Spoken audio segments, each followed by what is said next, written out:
நீதிமொழிகள் 22:4 தாழ்மைக்கும் கர்த்தருக்கு பயப்படுதலுக்கும் வரும் பலன் ஐஸ்வர்யமும் மகிமையும் ஜீவனுமாம்.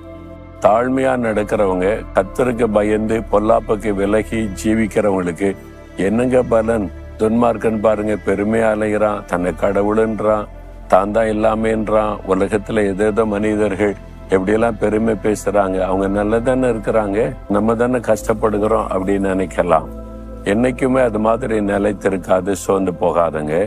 தாழ்மைக்கும் கர்த்தருக்கு பயந்து நடக்கும்போது என்ன பலன் உண்டாகும் தெரியுமா?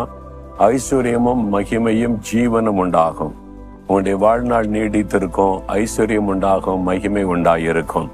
அதற்கு மன தாழ்மையா இருக்க வேண்டும். இந்திய தேசத்திற்கு வில்லியம் கேரி என்கிற ஒரு மிஷனரி இங்கிலாந்து தேசத்திலிருந்து வந்திருந்தார். அவர் கல்கத்தாவில், அந்த மேற்கு வங்காளத்துல கல்கத்தாவில்